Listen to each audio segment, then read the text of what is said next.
Good evening, everyone, and welcome to the Environment and Planning Committee of Monday, the 10th of July, 2023. I'll declare the meeting open at 7 p.m. I'd like to begin by acknowledging the Bidjigal people of the Eora Nation, who are the traditional custodians of all lands, waters and sky in the Georges River area. I'd like to pay my respects to elders past, present and emerging, and extend that respect to all Aboriginal and Torres Strait Islander peoples who live, work and meet on these lands. Always was, always will be. Apologies. I've received an apology from Councillor Jamieson. Are there any other apologies? I don't think there are. Can I please have a motion to grant a leave of absence for Councillor Jamieson? That was moved by Councillor Ambi Haber and seconded by Councillor Marnie. All those in favour? Anyone against? Aye. As we've got Councillor Borg online. Okay, we'll declare that one carried. Speaking of which, we have received a request to join via audio-visual link from Councillor Borg to join the committee meeting. And can I have a motion to allow Councillor Borg to join the committee? Councillor Ambi Abraham has moved that, and a seconder, Councillor Wang. All those in favour? Anybody against? Okay, we'll declare that one carried. The next item is our notice of live streaming of the committee meeting. Staff and public are reminded that this meeting is being recorded for minute-taking purposes and is also being webcast live on Council's website in accordance with Section 4 of Council's Code of Meeting Practice. This recording will be made available on Council's website. Code of Meeting Practice. The order of business is as shown in the agenda, which has been made available. Staff and public are reminded that this meeting is open. Doors to the meeting room are to be left open unless the meeting moves into a closed or confidential session, according to Section 15 of the Code of Meeting Practice. Only if the meeting moves into a closed or confidential session will the public broadcasting of the meeting be suspended. Council's Code of Meeting Practice prohibits the electronic recording of meetings without the express permission of Council. Mobile phones must be turned to silent during the meeting. Disclosures of interest. Do any councillors have any interest to declare this evening? No? Okay, we'll move on. No. So, is that Councillor Borg? Did you have a disclosure? No, I was just saying no. Oh, No okay, disclosures sorry, from me. just Thank a little you. bit of a delay, but thank you. Public participation on items of the agenda. We have no speakers registered for tonight's meeting. Therefore, our first item is the confirmation of minutes of previous meetings. So if I could have a motion for the minutes of the Environment and Planning Committee meeting held on Tuesday the 13th of June 23 be adopted. Moved by Councillor Marnie and a seconder.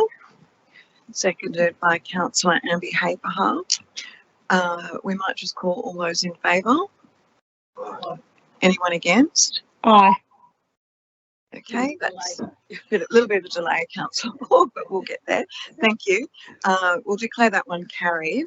And we'll move to our first item on the agenda, which is ENV 024-23, Outcomes of Public Exhibition, Adoption of Amendment Number 3 to the Georges River Development Control Plan 2021.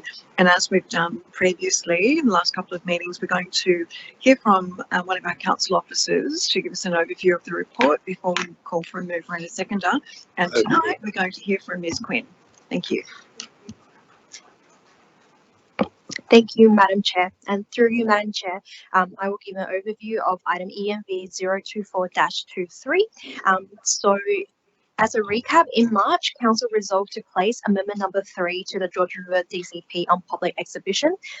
The purpose of this amendment was to harmonise and translate the existing DCP controls for the Hurstville City Centre from the Hurstville DCPs into the Georges River DCP, update waste management controls, and to perform a number of housekeeping amendments to rectify typos and other minor areas such as clarifications. So the public exhibition was held from the 19th of April to the 19th of May 2023 inclusive. We did not receive any submissions from the general public. A total of 4 submissions were received. These included 1 from the Department of Education prior to the start of the exhibition period and 3 from internal council staff. All submissions have been reviewed and considered. Minor post-exhibition amendments to the draft DCP are recommended in response to the issues raised by these submissions. In addition, a number of comments regarding the draft DCP prior to exhibition were received at the committee meeting in March. So the post-exhibition amendments also include changes that have been made to address these comments. So tonight I'll be providing a quick overview of all of the post-exhibition amendments. They are itemized in Table A of the report. Other proposed ECP amendments as exhibited, if not brought up by this report, remain unchanged as to what was presented to Council in March, so those won't be covered tonight. So the post-exhibition amendments continue to pick up on housekeeping changes, mostly by fixing typos, correcting references, updating diagrams, and making clarifications. So for example, instances of development should be and may be, they are being changed to must be so that it is more affirmative. Also, instances where prohibited is used, these are being changed to not permitted to reflect the purpose of a DCP, because a DCP cannot be prohibitive. Minor amendments are also made in various chapters to clarify existing controls. So these are strengthening controls relating to stormwater management by inserting new controls to ensure that stormwater runoff is managed within the development site and impacts on neighbouring properties remain unchanged or improved after development. Also for dwelling houses, clarification has been inserted to clarify that balconies cannot encroach into the front setback space to ensure a consistent streetscape.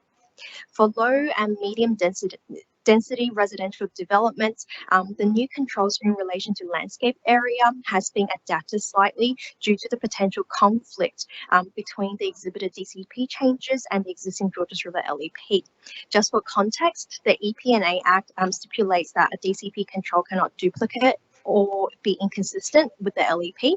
So in response, the minimum 1.2 meter dimension requirement is introduced as a new term called soft soil landscaping, and this must be provided within the landscape area as required by the LEP.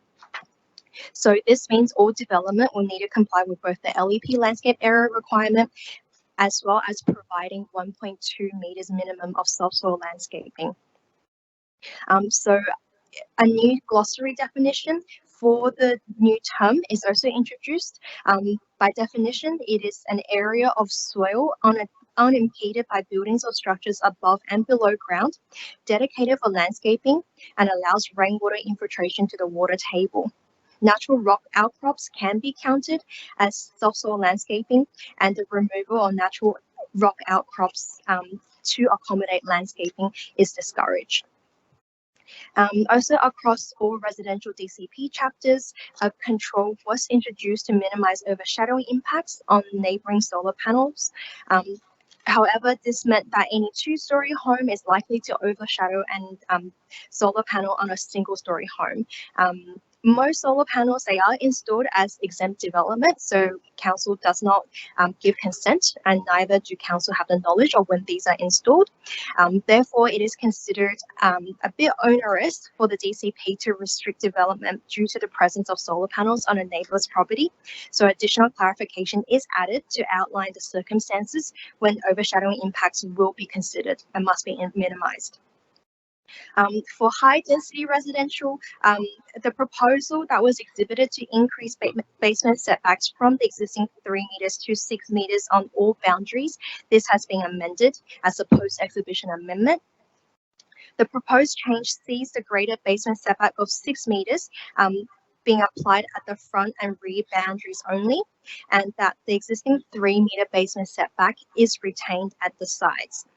This is done through a review of recently approved DAs, which has seen the provision of 6 meter basement setbacks at the front and the rear to enable deep soil zones in accordance with the ADG definition.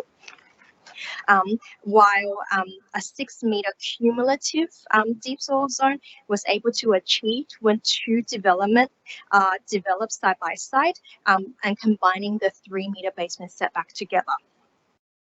And this fulfills and achieves the objective of the amendment, which is to ensure genuine deep soil zones are provided in the setback space. Thank you, Madam Chair. Thank you, Ms Quinn. Councillors, do you have any questions? Mr Mayor? I just want to provide a few. I am moving it, Madam Chair, and I just have to provide a few clarifications and a few comments based on it. First of all, I'd like to say that you've done an excellent job in putting it all together. The manager, I think your staff and yourself have actually put it together further to the discussions we had at the last environment and planning meeting, but there's a couple of little bits. Don't worry about that. These are only little tags for my purposes. I will be giving these to you, but I do need to place on record a couple of things, which I think, and this won't hold up the adoption of it, okay? So the first item is on page 21. It's just the last, it's the most important tags are these ones, the larger ones. Not page 21, you indicate that soft soil landscaping is to be provided in all landscaped areas, blah, blah, blah, blah, blah. And then it just goes on to say existing natural rock formations can be counted towards the calculation of soft soil landscaping. And part 3 says the same thing. But then when you go to page 26, it just provides you a little bit of assistance and you have to go over it again. Page 26, a glossary. Now, in the glossary, it says soft soil landscaping means all this, but it does not repeat that it includes stones, natural stones. So I think we need to put that in there if you don't mind. And as I said, these do not hold you up in adopting it. The next item is I just want to get an understanding of this and see if you can help me out. Where in item 8, it says landscaping works, including retaining walls, stairs, paths, driveways, are not to be provided below the deemed mean high water mark. Now, obviously, there are jetties and a few other things that can be provided. Do you think, and I'm only posing this question, landscaping works and other structures, including blah, blah, blah, right at the end, below the deemed mean high water, unless approved, I think it's the Maritime Services. But you just think about that. I'm not sure if that's good, because otherwise it says, but you're telling us we can't do it, but I want to apply for a jetty. Okay. I got that. Now, the other thing is, I just want to get some advice. The mean high water mark is the average between, in simple terms, in simple layman's terms, is the average between the high water mark, the average high water mark, and the spring or the low water mark, and it's an average. But with the increase... Can I just ask a question, Mr Mayor? Can you please just indicate for everybody where you're moving to so that we know where you're at? Oh, yes, I'm sorry. Page 24. Page 24, item 8. Yeah, it looks like item 8. And what I'm saying, what I'm asking you is it appropriate to put something in there about the mean high water mark? And don't do anything yet, because I'm asking you.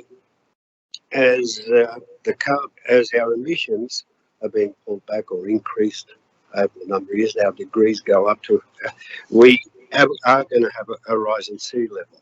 And you've actually addressed that very well in this, extremely well, with the rise in sea level, the precautions that we're supposed to take. The only thing I'm saying to you is that a situation with the rise in sea level, the average high and the average low move up the side. Do we do anything about that in mentioning something about the mean high water mark? Because that's the official boundary of the land, the mean high water mark. But as it moves up the side, it means that you can't. There are certain areas that a certain increment that moves it. Yeah. Ms Webley will answer. Yeah, Ms Webley, thank you. So my understanding, Madam Chair, to the mayor is my understanding is that the mean high watermark is the mean high watermark, and it is likely to vary with climate changes as sea levels change. In the immediate term, that's likely to be very marginal, and I think we would wait for advice from the appropriate authorities about the definition of mean high watermark changing over the period of time, because we're not an island in this case, although Australia's an island.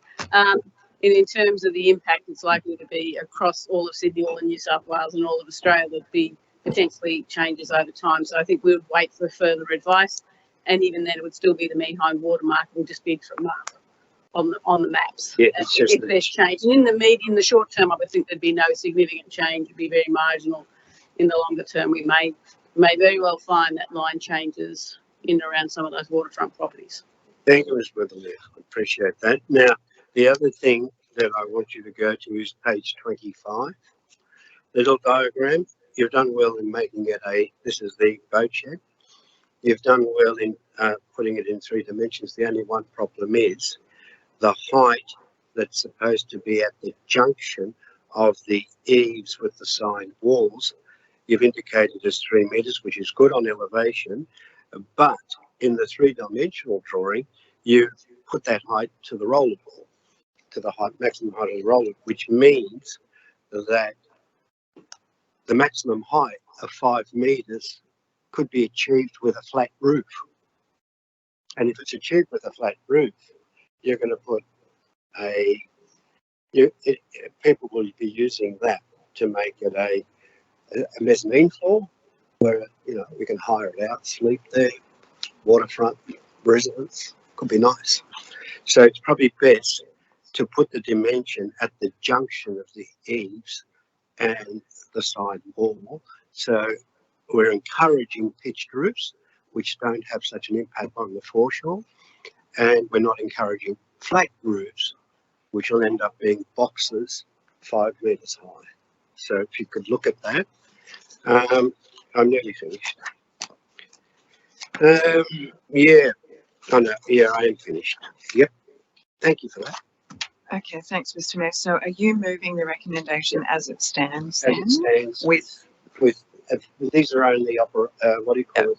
we don't need to, Clarifications. Yeah. Yeah, they're not really Delegations to the a list of things that need to put up. I just wanted to put it on record. Thank you. okay, so the Mayor has I'll give moved it. If somebody could second it, Councillor Amby Haberhart. Before we go any further, did anybody have any other questions before we actually, Councillor Marnie? Thank you, Madam Chair. Just a general question regarding solar access. If someone builds a house and puts solar panels on the roof to get obviously help with less carbon emissions, etc., and then someone else puts in a DA to build, say, a 4-storey building, has that resident who built the house got any special legal rights over that DA at all? Well, in accordance with the planning rules as they exist, and I'm happy to pass it to Mr. Mann, who might have a greater chance of answering this in the detail of the council DCP. But the principle is that there are rules around overshadowing.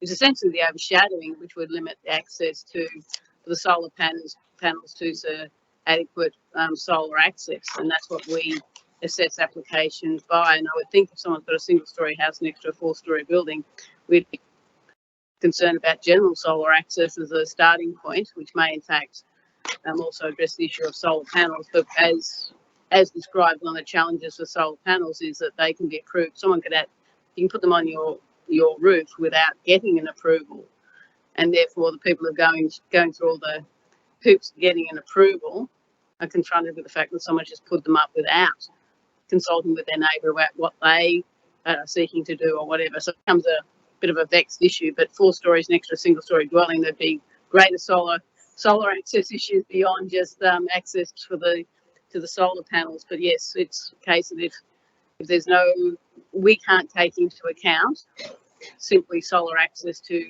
panels. We certainly can apply the rules of overshadowing, which says there has to be a minimum amount of access to living areas, etc., to to solar access.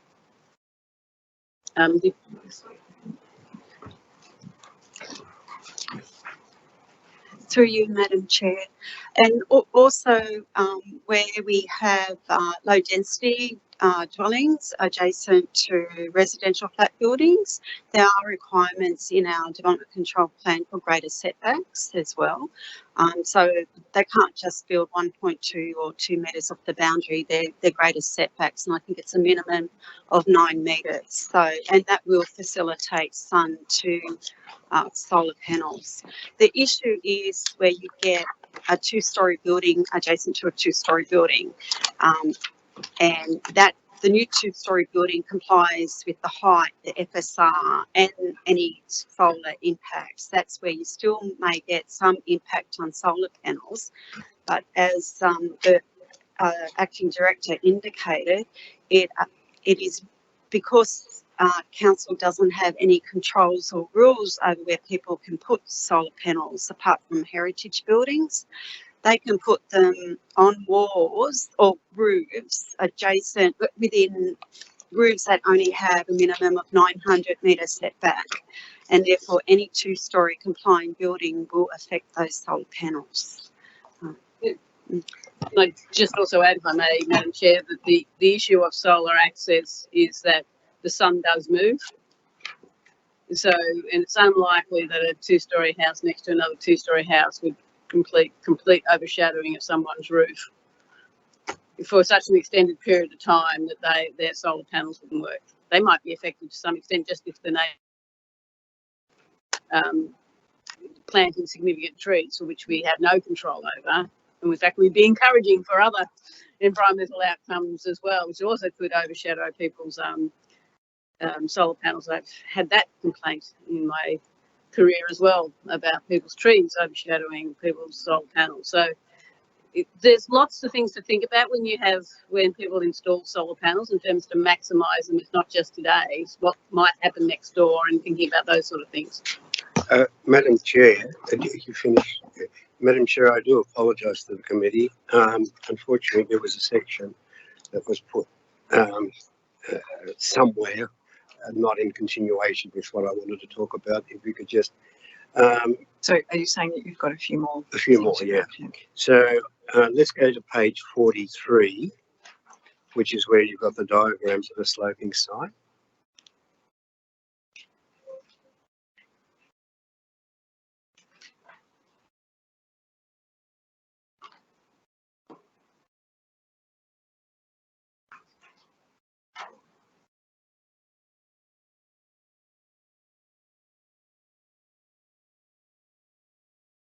Yeah, if you look at that diagram, it relates to a sloping site away from the street, which is fair enough. That's accurate. The only problem is that we're getting a proliferation of 3 to 4-storey buildings sloping down to a street. So the garage that has to be the garage that has to about 2.5 metre roller door is now becoming a full story. And what they're doing is they're going straight up. A diagram which indicates not going straight up, but after the second floor setback might help in this case, just for your consideration. The next thing is because they're out of order when they were given to me, is on, I think it's page 193 of the DCP. It's got to do with, you've got some very good diagrams there indicating what would be accepted and what won't be accepted. This is a dual occupancy diagram, and the dual occupancy indicates that you can put one behind the other if you've got 2 street frontages. I was hoping that we can put a note there, because as soon as you see that, they don't read that little note down below. Could we put a note there? Dual occupancy phrase, this configuration is not available to dual occupancies that do not have a dual access. I know you've said it, there's a little thing, but I wouldn't mind it being bigger. Just consider it and see if that's appropriate. And I think the last things are the diagrams going from page 252 to 255, which is the residential flat building diagrams. Okay. Now you have on 253, you have diagrams. The first diagram is application to setbacks. This is figure 3. Figure 3, application of setbacks where the residential flat building and basement to a lower density interface. That's fine. That's good. And then the other one below it, this is to the street, and you're going to see a 5 metre setback.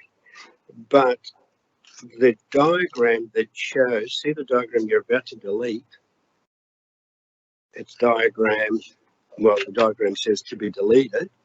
That diagram actually shows the 3 metre setback that we were going to allow to the basement, to the boundary, rather than, so that diagram really should be kept in, but not to the street. You should have a building next to it on the other page, if that makes sense.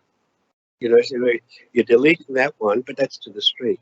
But there is one little clause in this on page 255 that says setback of a minimum of 6 metres, the front and rear, boundaries 3 metres from the side boundary. That's all we've got as a reference to the 3 metres of the basement car park. So that diagram should be put back in. If you just look at it, see if you agree with me, that should be put back in with a residential flat building on the other boundary.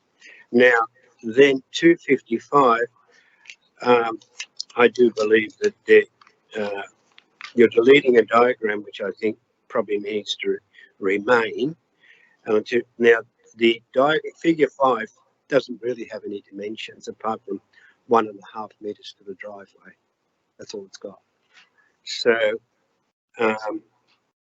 that needs to be embellished or clarified, because that diagram doesn't indicate, it only indicates 1.5 metres to the driveway ramp, which what we really should have is something that says, this is to the car parking, the basement car park, 3 metres to the basement car park from side boundaries. And if you want to put, you've got the diagram there, but it's been deleted. It's referenced to be deleted. It should be deleted. That's about it, really. The rest of it, you've done an excellent job. It's quite a substantial document, and that's you need to be commended for being able to look through it and finding so many other things. Thank you.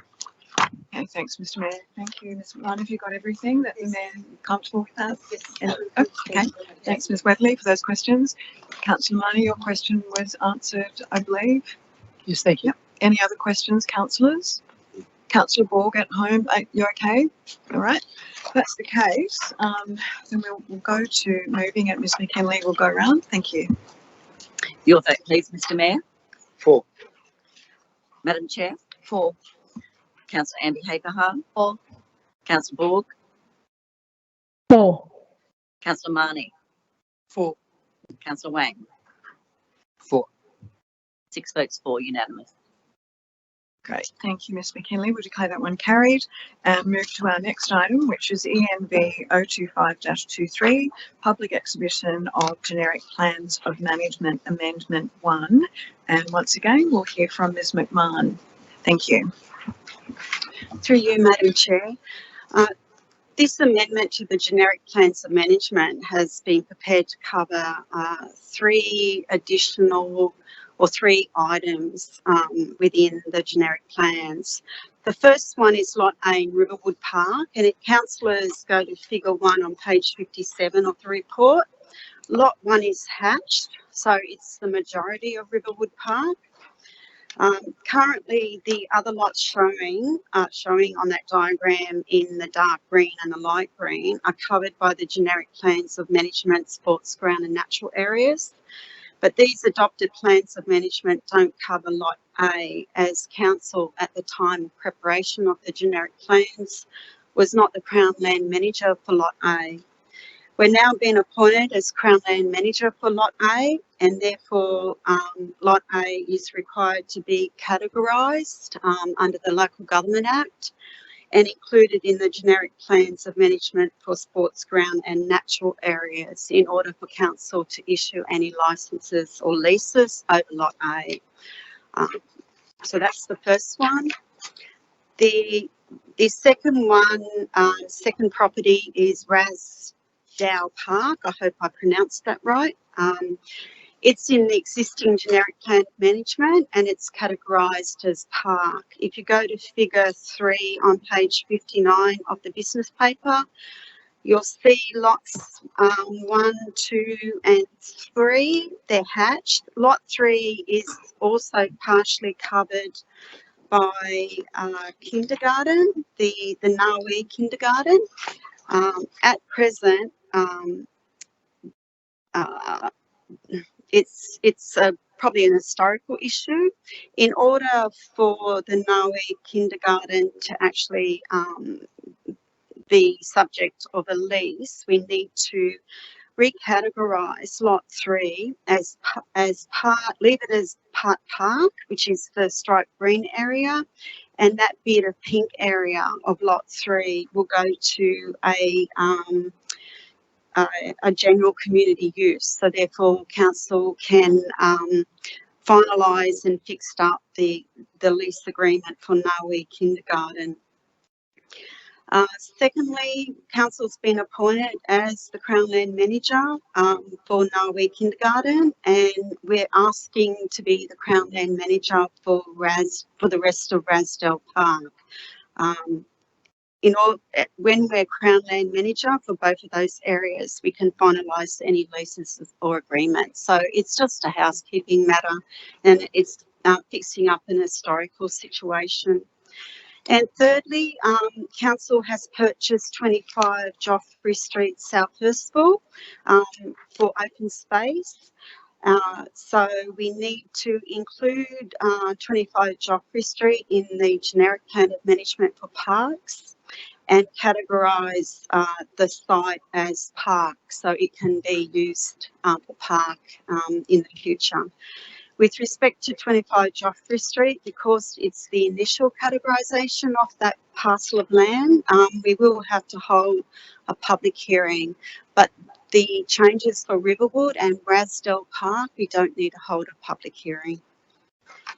Thank you, Madam Chair. Thank you, Ms McMahon. Councillors, do you have questions? Mr Mayor? Yes, I do have a question. Thank you, Madam Chair. Page 62, I just want a clarification because I think it's got to do with the last comment that you made, Manager. The paragraphs 33 and 34, 33 says section 48, blah, blah, blah. You have to hold a public, what do they call it? Public hearing for Joffrey Street. That's understandable. The one that I'm, just correct me if I'm wrong, however, council are no longer required to hold a public hearing about proposed plans of management under whatever, where the proposed plan would alter land categorisation assigned to the Crown land, this exemption. Now, I'm understanding that as being, there's a commentary there made on devolved, what do you call it, the properties that are devolved under the Crown lands. And I presume what I've read in there is that a devolved block of land is a block of land that you can't rent, lease, etc. It's a Crown land. But if you want to get rid of the word devolved, you still have to make that amendment, but you don't have to go to a public hearing. Am I correct on that? Yes, we don't need to do a public hearing for Crown land that's devolved or has been given to council back in 2018. It's a recent, it was changed I think last year or within the last 18 months, where if it's Crown land that has been given to council or devolved to council and we're moving it into a plan of management, Crown lands have said we don't have to do a public hearing. So that's why in this case, the only public hearing we have to do is for 25 Joffrey. Yeah. It wasn't, sorry? it wasn't Crown land. That's right? Joffrey Street wasn't Crown land. No, we purchased the property. Yeah, oh, that's why Yeah, we've yeah, got and it in that's- Joffrey Street. yeah, that's right. So no, that's no, the it's the other one that Mm. I was more, yeah, no, thank you. Thanks for that. Thanks, Ms McMahon. Councillors, any other questions? Councillor Borg online? No? Okay. I will call for a mover for this item, please. Moved by Councillor Ambier Pahar. And a seconder, seconded by the Mayor. Okay, Ms McKinley, if we could please go around the room. Mr Mayor, your vote please. For, Madam Chair. For. Councillor Amber Haberhart. For. Councillor Borg. For. Councillor Marnie. For. Councillor Wang. For. 6 votes for, unanimous. Great, thank you. Declare that one carried. Move to our final item for the evening, which is ENV 026-23, Outcomes of Public Exhibition, Adoption of Amendment Number 4 to the Georges River Development Control Plan 2021 for 143 Stony Creek Road, Beverly Hills. And I believe we're going to hear from Ms Long. Thank you. Thanks, Madam Chair. Through you, draft amendment number 4 to the Georges River DCP 2021 contains built form and design provisions to guide the redevelopment of 143 Stony Creek Road, Beverly Hills, which is subject to a planning proposal to amend the Georges River LEP 2021. This rezoning is to rezone it to R4 high density residential and introduce FSR harder building and minimum lot size controls, with additional permitted uses of office and business premises. The planning proposal was lodged as rezoning review and determined by the South Sydney Planning Panel, who in December 2022 determined that the planning proposal should be submitted for a gateway determination. The planning proposal to amend the LEP was on exhibition from the 27th of April to the 26th of May this year. The public exhibition of the planning proposal was managed by the Agile Planning team from the Department of Planning and Environment. In accordance with the April Council resolution, the draft amendment number 4 to the DCP and supporting documentation were publicly exhibited from 17th of May to the 16th of June 2023. 5 community submissions were received, all raising objections more directly to the planning proposal in relation to height, FSR and additional permitted uses proposed. The main concerns raised were excessive bulk and scale, parking, traffic, design and flooding impacts. As the submissions raised concerns related to the planning proposal, council officers have forwarded them to the department for consideration with the planning proposal, and therefore no changes are proposed to the exhibited DCP amendment. It's recommended that the exhibited DCP be adopted by council, and it will become effective when the planning proposal is finalised and the amendment to the LEP is gazetted. Thank you, Madam Chair. Thank you, Ms Long. Councillors, questions? Mr Mayor? through you, Madam Chair, thank you. I'm going to page 76 of the report, which has got to do with the amendments to the LEP, which, I mean, they're a foregone conclusion, but I just wanted to ask a couple of questions. Paragraph 35 said between March and July 2022, Council requested additional information, including additional studies for the proponent to enter voluntary planning agreement. Did we end up getting a voluntary planning agreement? No, they basically wrote in from a letter from a solicitor stating that they weren't going to provide an offer of APA. Sorry? It's because it's voluntary. It's voluntary, okay. We've got a floor space ratio of 1.4 to 1. And the floor side area is 2,454 square meters. And the when you multiply that by 1.4, it amounts to 4,800 square meters, which to me, in my rough calculations, is about 55 units. Are we getting Section 711 contributions? Yes. We are. Through you, Madam Chair, yes, any development application lodged will be levied a contribution. So we'll get the usual contributions from the, Yeah, not anything above that, just the normal just the normal, contributions. the 3 bedrooms are this much, 2 bedrooms, okay. All right, why, I know it's voluntary, but what they ended up doing fairly well out of this. What was their reasoning for it when they responded? They indicated, first of all, it was voluntary. Secondly, the council's current contributions that would be levied on any development consent issued would satisfy any additional demand that people moving onto that site would place on the council facilities and open space. That was their argument. The main one, though, it was voluntary and council could not enforce the VPA on it.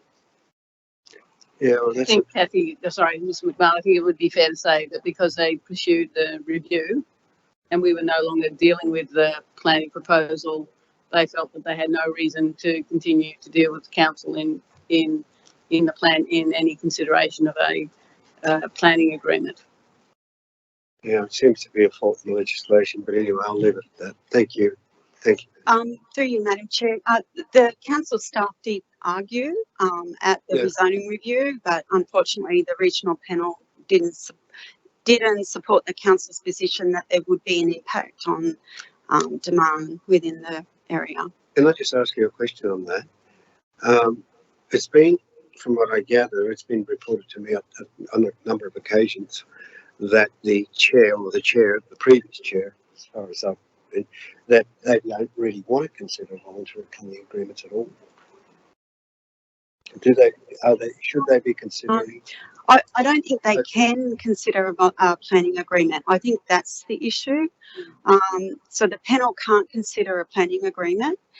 The proponent would have to continue negotiations with the council if a planning agreement was on offer. But in this case, they actually refused to enter into a planning agreement and then lodge their rezoning review. Okay. Yeah. No, thank you. Thank you. That's fine. Okay, thanks, Ms. Well, it Yes, isn't fine, but it is unfortunate, but it's an option that they seem to exercise more frequently, unfortunately. Anyway, thank you for that, Ms. McFarland. We now need to call for a mover. Would someone like to move this? No one's rushing to move it. Would somebody like to move it? Can I just make a comment? Sure.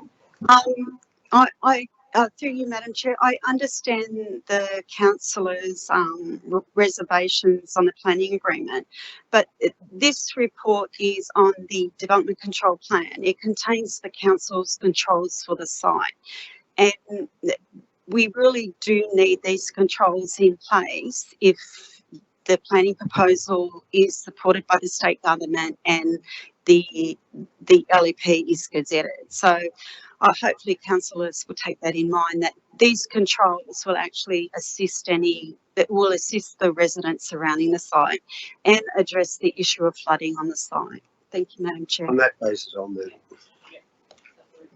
Ms. Wedley, did you want to comment on that? I was going to reaffirm that point that we can't get a planning agreement by not proceeding with the DCP.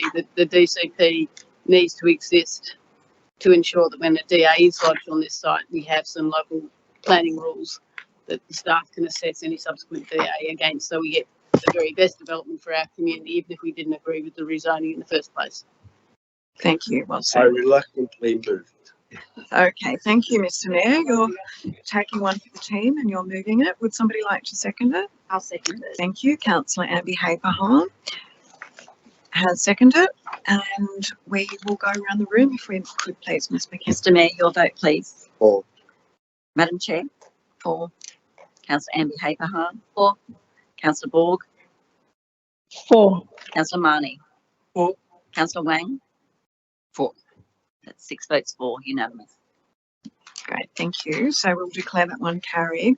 That was the final item on the agenda for this evening. So thank you very much to the Acting Director and to our staff here tonight for your presentations. It was very informative. Thank you everyone for coming, and I'll bid you good night. And we'll close the meeting at 7:44. Thank you. Bye.